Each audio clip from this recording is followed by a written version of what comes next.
Los japoneses somos muy raros. Los que realmente raros son los chinos occidentales. Era una criatura que tenía un cuerpo largo para ir a comerse a todos los bebés del mundo. Y hizo como siempre, cogió la ropa, la puso en la cabeza, la agarró así en la cesta, puso la mano aquí y se fue al río cantando. Te iba moviendo las caderas de una manera que aquella gente nunca lo había visto. ¿A qué no han visto nunca algo así? ¿Verdad? Tengo una manera de mover las caderas, pues imagínate la cojita.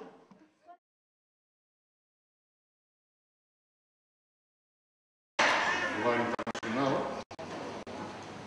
Aquesta és la quarta edició, està dintre del que és el marc del Festival del Riu. Llavors, vull donar la benvinguda a tots els narradors de l'altra cara, ens agafar i dir, bueno, doncs n'hi ha una vegada, si jo, dins el seu compte, la Paula Carballeira i el Pep Fulgari. Hi ha molts contes de Bellver, o dels nostals de Bellver. O sigui, Bellver está ple de cuentos, aquí fuera, sin parar, como hasta las 7 de la tarde.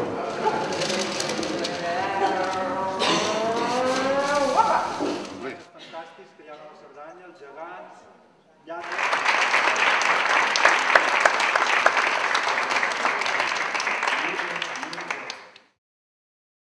Els contes han servit per explicar el món, la vida, quan estem tristos, quan estem contents, quan atravessem el mirall al darrere. Per això, avui, m'agradaria travessar el mirall. Fa 2 nits que hi havia lluna, però us en miraré una mica, perquè a mi la lluna m'agrada molt, per això la porto aquí al damunt. Però és que la lluna és màgica. La lluna té unes coses. Hi ha vegades que fins i tot la voldríem agafar. Hi ha una nena, coneix una nena que es diu Mònica, que li diuen al seu pare: "Pare, jo vull la lluna." El seu pare diu: ja ho entenc, ja. Estava reflexant-se en allà en el safareig de la font. Ai, va dir la Múnia, però si està tot aquí. I va pensar la Múnia: ja està. Si jo agafo l'ampolleta i omplo aigua de lluna, com me la bevi, seré tan bonica com la lluna.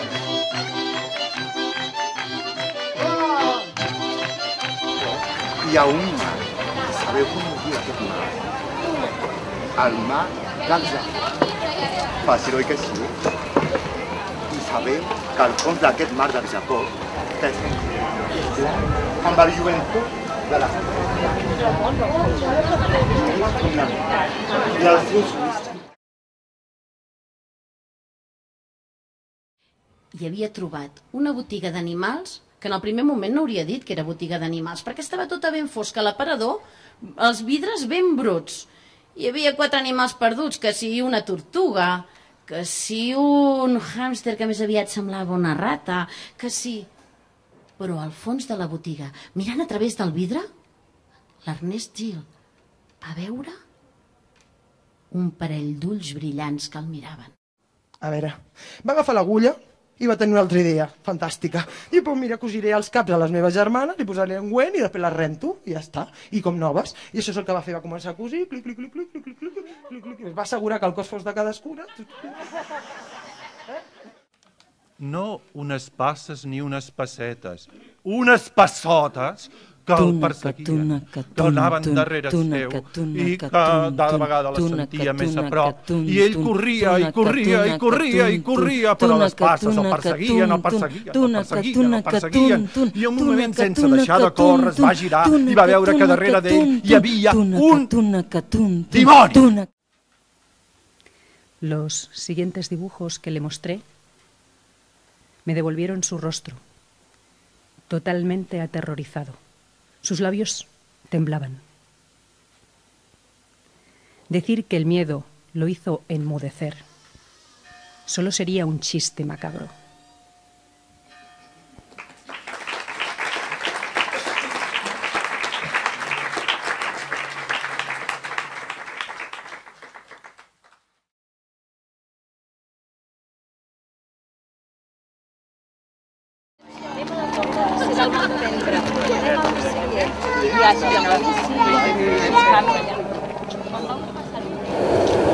Veus com baixa, Pau?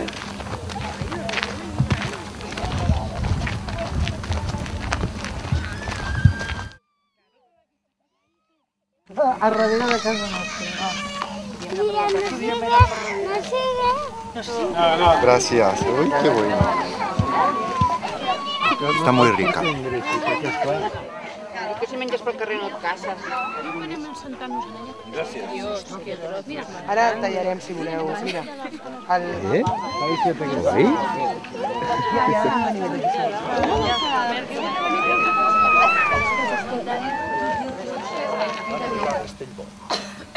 I allí a l'hostal, entre gots de vi i fum de caliquenyos, era una altra època, tot fent la manilla, van tenir notícia d'un tal Boreu, pastor i caçador que vivia a Sant Joan de l'Erm i de qui es contaven veure.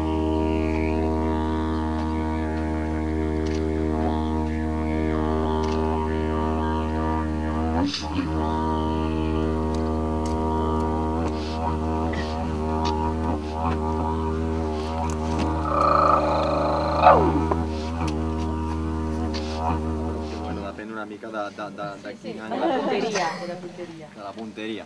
Però la qüestió és que és això, són les nostres antípodes, però ja veureu que és només físicament en el que és el planeta les nostres antípodes, perquè després ja veureu també.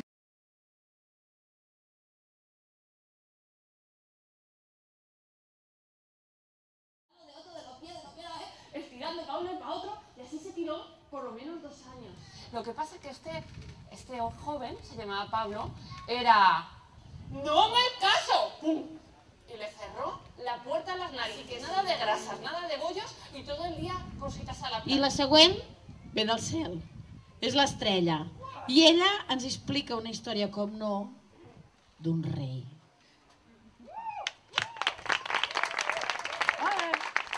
Hola. Bueno, pues voy a contar una historia de un rey. Un rey que lo tenía todo.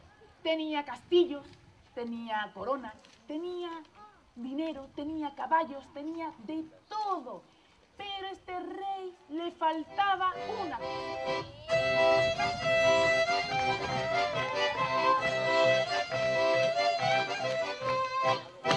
El peu a la margarineta, peu polidor, l'aire un l'aireta, peu polidor, l'aire un l'airó.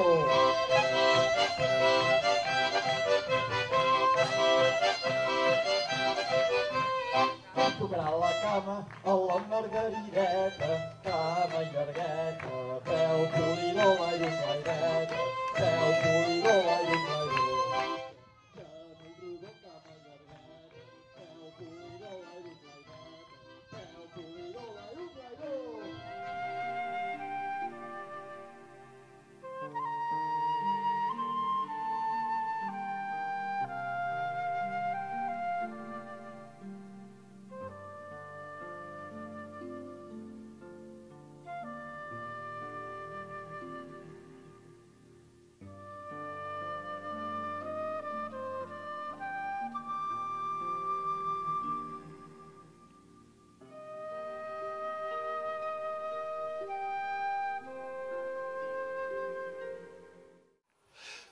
Masai estaba acostumbrada a todo aquello. Incluso estaba acostumbrada a ver su movimiento, su gesto peculiar, el gesto peculiar del señor Tanaka cuando la regañaba. Es que el señor Tanaka, cuando la regañaba, hacía un movimiento vertical así. Masai, Masai, Masai, Masai, Masai. Estaba acostumbrada a ver todo aquello. Era un gesto bastante, sí, muy irritante, pero ella estaba acostumbrada. Pero aquel día sintió otra cosa en su interior.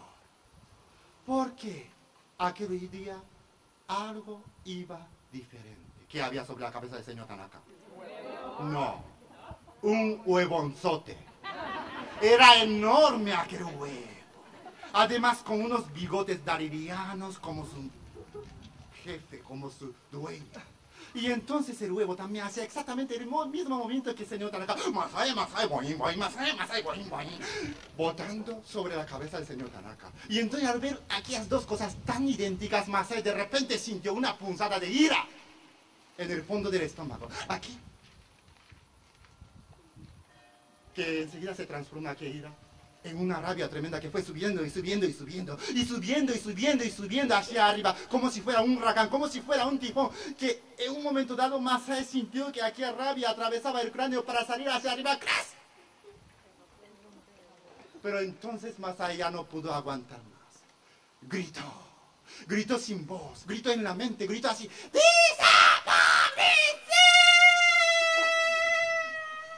Y al mismo tiempo estaba haciendo este gesto.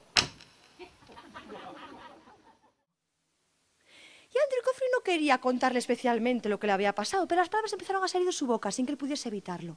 Y empezó a contarle cómo se había perdido en el bosque. Y cómo había pensado, vaya, por Dios, voy a tener que pasar la noche en intemperie. Y cómo había visto una luz detrás de un árbol. Y cómo se acercó la luz, y cómo había visto que la luz pertenecía a una cabaña que tenía la puerta abierta. Y cómo había dicho, mira qué bien, qué afortunado soy, voy a pasar la noche bajo techo. Y cómo había entrado en la cabaña, había visto un fuego bien prendido y dijo, mira qué bien, doblemente afortunado, bajo chichi calentito. Y cómo se había acercado al fuego y con las manos había empezado a escuchar una voz que le decía, Andrew Coffey, cuéntame un cuento. Me había ido atrás y he visto que no había nadie, pero aquella voz insistía, Andrew Coffey, cuéntame un cuento. Y me notó una brisa fría por aquí por la espalda y cómo se le pone el pelos en la nuca. Y aquella voz que insistía, Andrew Coffey, cuéntame un cuento. Y me notaba algo bastante familiar aquella voz que se le hizo que se acelerase el corazón. Y aquella voz que insistía, Andrew Coffey, cuéntame un cuento. No había podido más, había salido para afuera, ver unas luces que se acercaban por el bosque. Y saber que hacía subido un árbol, porque qué gilipollas tengo el caballo ahí abajo. Pero ya demasiado tarde, porque nosotros pertenecía a un entierro que llevaba un ataúd sin tapa. Y al pasar por debajo de su árbol había visto a su mujer, había dicho Patricia, inmediatamente todos habían desaparecido, menos la muerta que se había quedado en el ataúd quietecita. Y él había pensado, voy a bajar a ver qué pasa. Y había bajado, pero la muerta como muerta no se movía y dijo, voy a acercarme a ver qué pasa. Y se acercó, pero la muerta como muerta no se movía, dijo, voy a agacharme a ver qué pasa. Se agachó, la muerta abrió los ojos, sonrió con una muerte que se mete, Andrew Coffey, cuéntame un cuento. ¡Ja! Y se había echado a correr. Entonces la muerta se había levantado, había empezado a correr detrás de él, torpemente, como corre puertas de Andrew Coffey, cuéntame un cuento. Se había metido en la cabaña, había cerrado la puerta, pero la muerta como había atravesado la puerta y dice, Andrew Coffey, cuéntame un cuento. Entonces te dice, muy bien, que te cuento lo que quieras. Y había empezado a contar esa historia que estaba contando.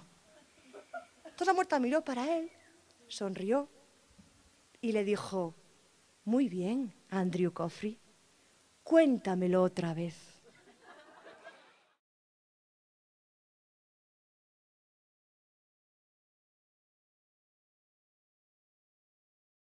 Y se lo devolviesen al año. Le pagó con una faldada de alpiste, faldada se dice, y el hombre la tiró sin camino al mismo tiempo. En Gales, en Bretaña, en Bearn, en Francia están los cultivan manzanos, que dan manzanas de oro y las dan a los mozos. No se deja ver la deshonra. El marido incumple la promesa, pronunciar el nombre de Dona Daima.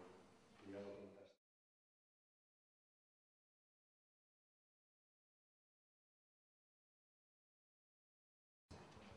Una bolita de barro vio como el sol hacía renacer el mundo y entonces comenzó a caminar.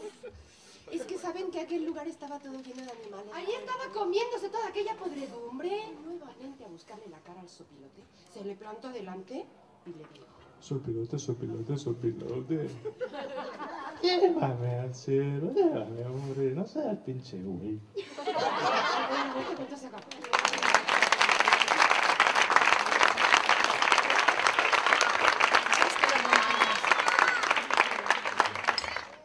Las cebas escatas eran rodonas, com una i una molta panera. La teva mestressa, la Dulcea del Mar, m'ha convidat al sopar. Oh, no entro, ¿no? Y él, allá tú. Y ella les dijo, yo canto, tranquilo que yo canto. Et veig molt trist. Sí, deia l'eriçó. És que no tinc pas amics. Ja, però... I enganxats en cintes de cima. Ole, va dir el Ramon.